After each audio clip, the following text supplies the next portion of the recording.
Kalan tentera diorang untuk serang Iran. Ini seterusnya telah membuatkan Donald Trump naik angin. Dan bila dia naik angin, apa lagi? Dia pun menggunakan taktik yang samalah, iaitu nak mengugut untuk membatalkan semua perdagangan dengan Sepanyol. Akan tetapi apa cerita semua ni?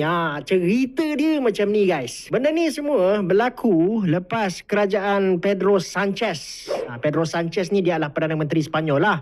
Yang mana dia tolak permintaan Washington untuk gunakan pangkalan tentera dekat Rota dan juga Moron bagi operasi ketenteraan terhadap Iran. Di dalam konteks ini, Madrid bertegas yang walaupun pangkalan itu digunakan bersama oleh tentera Amerika Syarikat, akan tetapi kedaulatan tetap milik Sepanyol dan dia tak boleh digunakan untuk operasi yang melanggar undang-undang antarabangsa ataupun piagam PBB. Dan keadaan itu terus mencetuskan ketegangan diplomatik.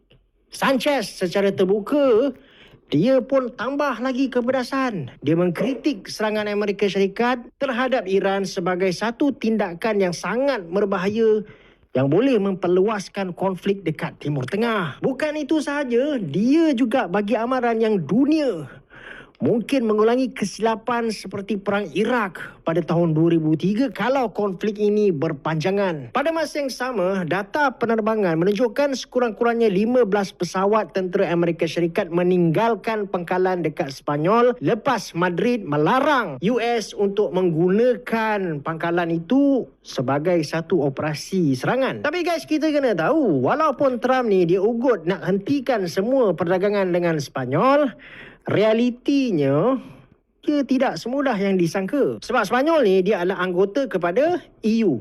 Dan sebarang sekatan perdagangan sebenarnya melibatkan keseluruhan blok EU itu, bukan Sepanyol saja. Lepas tu dari sudut hubungan perdagangan antara Amerika Syarikat dan Sepanyol ni, kalau kita tengok dan teliti betul-betul, kedua-duanya saling bergantung antara satu sama lain. Jadi kalau Trump suka-suka nak batalkan, Amerika Syarikat juga susah. Wow, nampaknya Sepanyol tak benarkan Amerika Syarikat menggunakan pangkalan tentera diorang untuk serang Iran. Ini seterusnya telah membuatkan Donald Trump naik angin. Dan bila dia naik angin, apa lagi?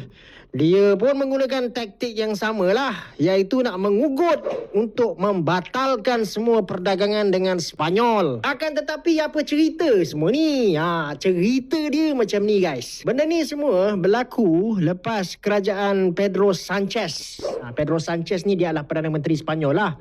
Yang mana dia tolak permintaan Washington untuk gunakan pangkalan tentera dekat Rota dan juga Moron bagi operasi ketenteraan terhadap Iran. Di dalam konteks ini, Madrid bertegas yang walaupun pangkalan itu digunakan bersama oleh tentera Amerika Syarikat, akan tetapi kedaulatan tetap milik Sepanyol dan dia tak boleh digunakan untuk operasi yang melanggar undang-undang antarabangsa ataupun piagam PBB. Dan keadaan itu terus mencetuskan ketegangan diplomatik.